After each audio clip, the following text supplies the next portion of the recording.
Un orage magnétique, un trou dans la couche d'ozone, une antenne émettrice vieillissante. 4 chroniqueurs d'une émission de radio montpelliéraine ignorent que cette combinaison d'événements va les précipiter dans les couloirs de l'espace et du temps. S'apercevant qu'ils sont toujours écoutés, nos consciencieux professionnels décident de continuer coûte que coûte à faire leur travail. Depuis, ils errent d'époque en époque dans leur station de radio pour le plus grand plaisir des auditeurs. Ils sont perdus sur les ondes. 39e jour, conférence de rédaction. Mais c'est pas possible, ils vont me rendre dingue, hein. Enfin Pierre, mais comprenez-les, nous voir débarquer comme ça, en plein sur leur terrain, ça a dû chambouler un peu, vous savez. Malgré leur relative évolution, ce sont des tribus assez sensibles, dirons-nous, en présence d'étrangers. Non mais sensible, mais pourquoi ils nous ont pas encore attaqués ou fait bouillir alors? Ça je l'ignore, mais Nathanaël et Stéphanie ne vont pas tarder, je suis sûr qu'ils auront une explication à tout ça. Bref, ce que je voulais dire, c'est que c'est quand même incroyable que personne ne m'ait rien dit depuis le début. Oui, c'est sûr. Et puis quoi, mets-toi à ma place, ça serait pas un choc, toi, d'apprendre que t'es juste un clone programmé pour en remplacer un autre? Stéphanie. Bon, vous, je vous parle pas. Qu'est-ce que je disais? Oui, de gentiment continuer à faire la potiche, alors que si ça se trouve, j'ai une date de péremption et que je peux claquer à tout moment. Mais non, quand même. Stéphanie. Quoi? Qu'est-ce qu'il y a? On peut commencer? Nathanaël, ça va comment pour nos affaires? Bon, alors d'abord, c'est vraiment la galère dehors. Déjà, on a eu du mal à se frayer un chemin jusqu'ici avec ces gens qui se frottent à nous sans arrêt. C'est sûr que vous devez pas avoir autant l'habitude que Stéphanie.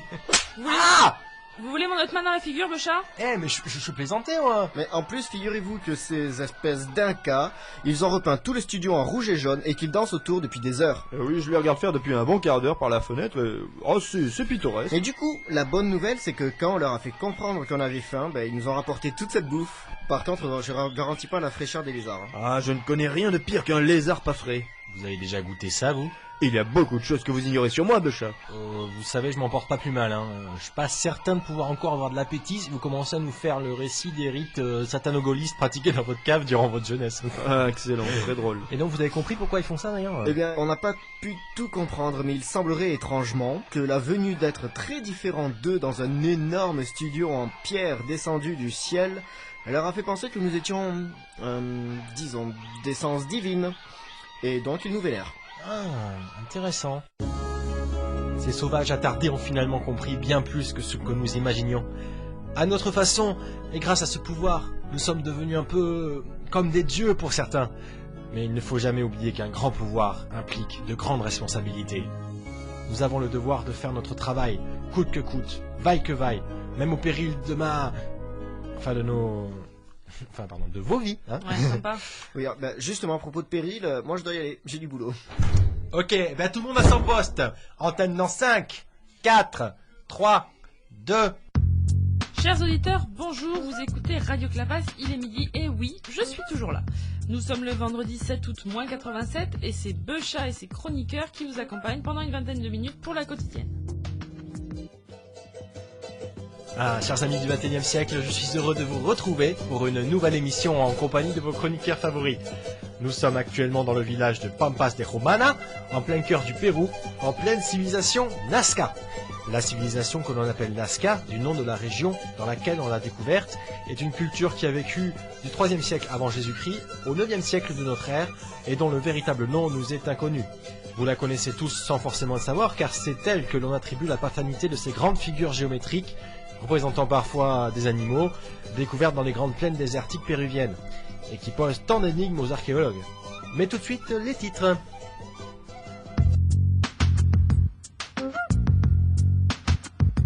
Astronomie. Comme tous les 76 ans, la comète de Halley fait son intéressante. Elle passe actuellement dans notre ciel, entraînant dans son sillon des scènes de panique, de sacrifice, de génuflexion en tout genre. Eh oui, dire qu'il faudra attendre le XVIIIe siècle pour lui donner un nom à celle-là. Rappelons que le passage de sa grande sœur, la comète de Hale-Bopp, en 1996, a suscité une vague de suicides chez les gens dits civilisés. Comme quoi les superstitions ne concernent pas que les sauvages des temps reculés. Europe maintenant. Les différentes civilisations entourant la Méditerranée se sont lancées dans un grand concours sur le thème de qui c'est qui a la plus grosse. Ainsi, l'Égypte concourt pour le titre des monuments les plus imposants, la Grèce pour celui des dieux les plus puissants, les Celtes pour la cervoise la plus forte, les Romains pour la plus grosse ambition. Et en tout cas, une civilisation qui serait championne d'office, c'est celle où nous sommes aujourd'hui. Car nous allons le voir, chez les Nazca, on fait tout en grand, en très grand même. Ou alors on ne le fait pas. N'est-ce pas, Nathanaël? Oui, Pierre, tout à fait. Merci. Mais avant cela, Stéphanie, vous avez, je crois, un sponsor à présenter. Quoi? Super. Bah, ça a tellement l'air de vous faire plaisir que je vais me faire une joie de parler de notre annonceur du jour. Musique. Votre avenir vous préoccupe?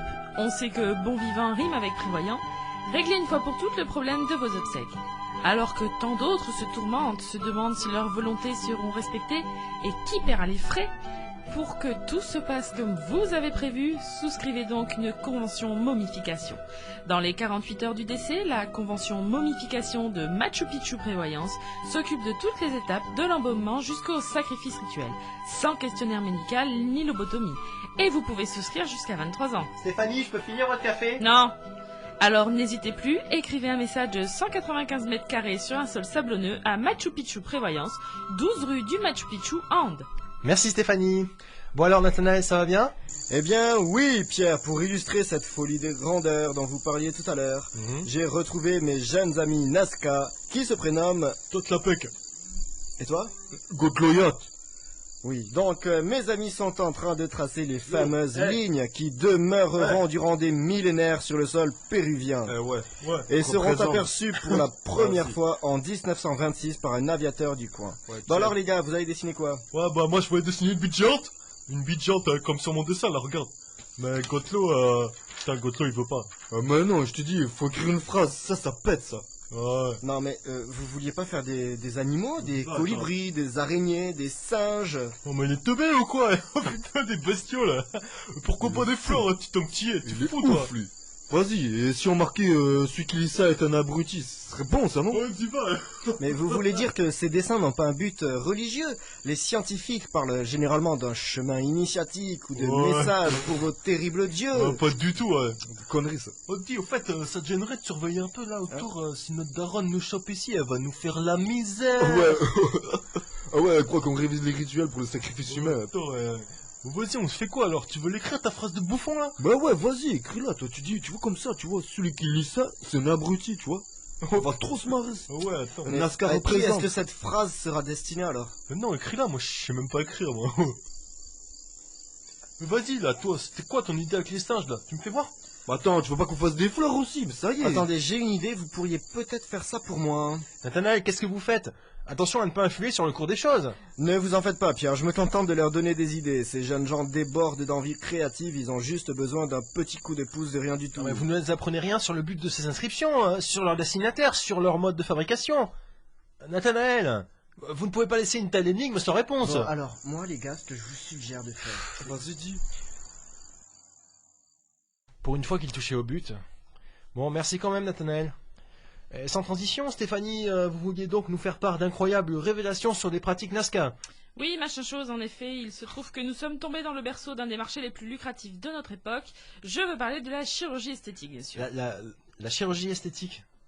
Mais attendez, vous voulez dire que là aussi ils aiment les choses en grand? Eh bien oui, mais je ne pense pas que nous parlions de la même chose. Ici, pas question de silicone, les gens ne sont pas pervers au point de se recréer des amis avec des plus gros seins ou une plus grosse bouche. Je vois vraiment pas de quoi vous parlez là. Mais par contre, ils ont un goût prononcé pour les proéminences crâniennes. Crânienne. Parfaitement, crâniennes.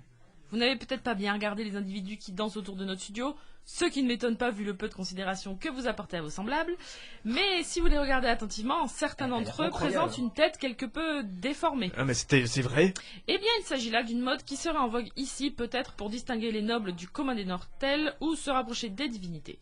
Ils prétendent que les dieux leur ont ordonné de faire ainsi pour leur ressembler peut-être, ce qui donne du grain à moudre à ceux qui défendent la théorie d'un contact entre les populations d'Amérique du Sud et les extraterrestres. Mais cette pratique était courante chez plusieurs autres civilisations, et même en France, puisqu'il existe une déformation crânienne dite toulousaine. Ah oui, en forme de saucisse. Non mais pas du tout, idiot. Une habitude était prise par les nourrices de la région de Toulouse d'entourer le crâne des nouveau-nés avec des brides de cuir, d'où une déformation prononcée. Mais revenons aux Nazca. Lorsqu'ils font des prisonniers, les vainqueurs les obligent à déformer le crâne de leur enfant en largeur et se réservent exclusivement des crânes en hauteur, comme si la forme du crâne pouvait avoir une influence sur les facultés mentales. Vous avez raison, c'est pour le moins étrange. Mais comment font-ils? Eh bien, comme vous le savez, le crâne d'un nouveau-né n'est pas entièrement terminé. Il reste des zones de faiblesse entre les os. Ah oui, les fontaines. Les fontanelles, Becha, les fontanelles. Oui, c'est bon, on avait tous compris là. Bon, c'est fini la discute de vieux couple là. Merci. Donc, en bandant le crâne de l'enfant dès le 6e mois avec des bandes de cuir ou en guidant le crâne à l'aide de planches de bois, on obtient un résultat assez esthétiquement bizarre, voire même horrible. Hein. J'en ai vu hier dehors. Je peux vous dire que ça va donner des cauchemars. Hein. Ne vous en faites pas, Stéphanie. Cette nuit, je dormirai près de vous pour vous protéger. C'est cela, oui. Vous croyez encore au Père Noël, ma parole. Bien essayé, Michel, hein, mais là c'est encore raté. Stéphanie, quelque chose à rajouter? Non, c'est bon. Bon, alors merci, nous allons sans plus tarder retrouver ce grand enfant de Michel, allez, pour son interview. Je crois que son invité vient d'entrer dans le studio. Bonjour mademoiselle. Très belle ensemble, hein. Prenez place, je vous prie.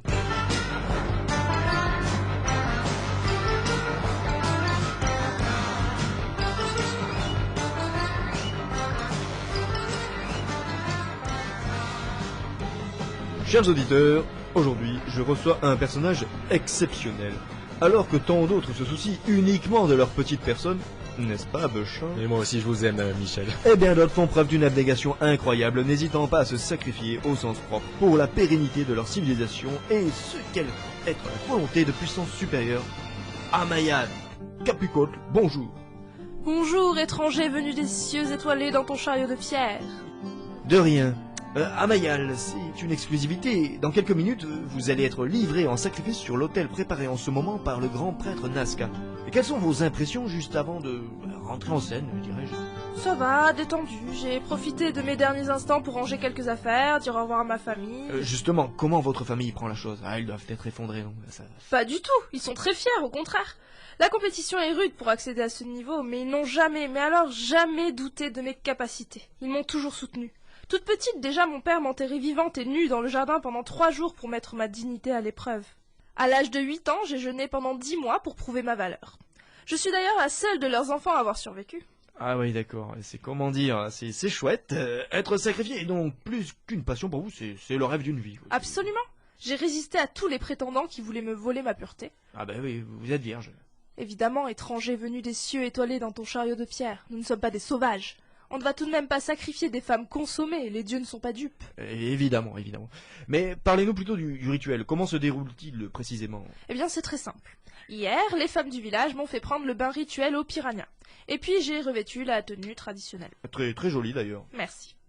Puis, on m'a rituellement empêché de dormir en me donnant des séries de 15 claques rituelles tous les quarts d'heure. Et dès le lever du soleil, j'ai bénéficié du rituel du Quetzalcoatl Yupanka. Du Quetzalcoatl Yupanka. On vous coupe les cheveux, puis on vous les fait manger mélangés à une fourmilière vivante, ça vous nettoie l'intérieur du corps sans effort, afin de ne pas choquer les dieux. Ah oui. Bien entendu, pendant ce temps, il faut râler un peu, pleurer à chaudes larmes, bon, pour la forme, hein, c'est parce que si on monte sur l'autel, le sourire aux lèvres, les dieux croient qu'on se moque d'eux. Eh ben oui, suis-je bête, j'y aurais pas pensé. Bien sûr. Et sinon, comment se passe l'offrande concrètement? Simple, je vais d'abord m'allonger sur l'autel pour patienter, le temps de la petite chorégraphie rituelle effectuée par les femmes du village pour réveiller les dieux. Puis le grand prêtre s'emparera du grand couteau sacré d'obsidienne, l'embrassera 33 fois en suivant les lignes de cercle concentriques et me le plantera dans l'avant-bras gauche, bien entre les deux os. Ah oui, le protocole est très précis, dites-moi. Exactement. Ensuite, à l'aide d'un bec de condor, il va m'arracher les 2 yeux pour les jeter à la foule. Gober un des yeux de la Vierge sacrifiée est un gage de prospérité. Ben ouais, il faut pas rater ça. Je me sens pas très bien là, tout d'un coup. À partir de ce moment-là, je dois m'agiter de spasmes réguliers pour que le prêtre enfonce son couteau à la base de mon cou et m'ouvre la poitrine jusqu'à l'ombilic. Si tout se passe bien, les fourmis avalées ce matin devront jaillir hors de mon corps. Enfin, le grand prêtre arrachera mon cœur avec ses ongles et le brandira au-dessus de sa tête. Ah oui, ça doit être très très visuel, hein, finalement. Mon rôle s'arrête là. Cependant, le prêtre sacrifieur doit encore découper ma tête et pratiquer un trou à l'intérieur pour y faire passer la corde qui servira à l'accrocher au mur du temple dédié à Viracocha. Je précise pour nos auditeurs lecteurs des Inrecuptibles que Viracocha n'est pas un joueur de football, mais la divinité suprême de toutes les civilisations précolombiennes, roi de la foudre et des tempêtes. Mais Amayal, mais que fait-il du cœur alors, ce prêtre? Que voulez-vous qu'il en fasse, voyons? Il le mange, bien sûr. Eh oui, je m'en doutais. Et c'est donc avec une joie immense que vous vous dirigez vers votre sanglant destin. Pensez-vous, c'est un honneur pour tout être humain que d'être choisi pour satisfaire le grand Viracocha. Mais d'ailleurs, vous le savez bien, non? Vous êtes bien là pour ça aussi. Vous devez être sacrifié pour retrouver votre apparence divine. Là, non, excusez-moi, je ne suis pas certain d'avoir très bien compris ce que vous venez de dire, là. Les suivants, c'est vous. Vous croyez quoi, qu'on avait l'intention de vous laisser coincer dans vos incarnations terrestres? Pourquoi pensez-vous que mes frères pratiquent une danse rituelle autour de votre chariot de pierre? Ah nous y voilà, Pierre. Alors, toujours aussi fier d'être un dieu? Là, je pense qu'il y a un léger malentendu, vous voyez, mon enfant? Ah, mais non, pas du tout. Les prophéties sont très claires là-dessus. Lisez plutôt cette tablette. À la 3e lune de la 4e décade de la grande course du soleil, 4 étrangers casqués viendront des cieux étoilés dans un chariot de pierre pour apporter la parole du grand Viracocha au peuple Nazca, et se réincarneront en êtres de lumière par le sacrifice de leurs âmes. Ouais, remarquez, il est possible que ce soit pas nous. Après tout, il y a peut-être d'autres studios volants qui débarquent ici. Hein. Allez, laissez-nous partir. Hein.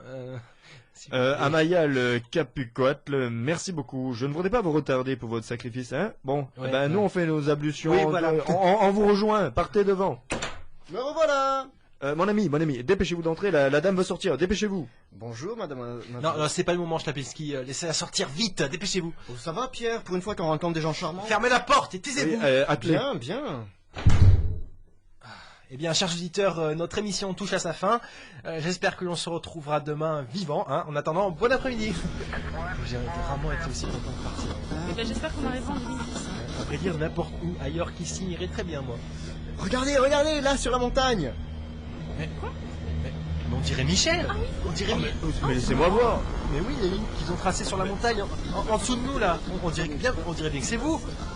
Regardez, les lunettes, là, le micro. C'est incroyable. Ils sont rapides quand même, hein. Ils cherchaient quoi faire, alors je leur ai filé une photo de vous tout à l'heure.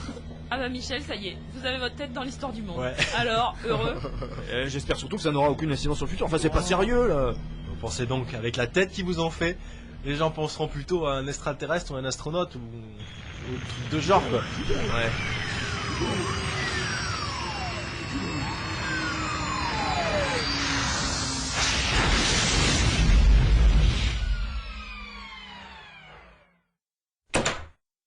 Mais où est-ce qu'on a atterri encore? Regardez là-bas. C'est pas Paco Rabanne?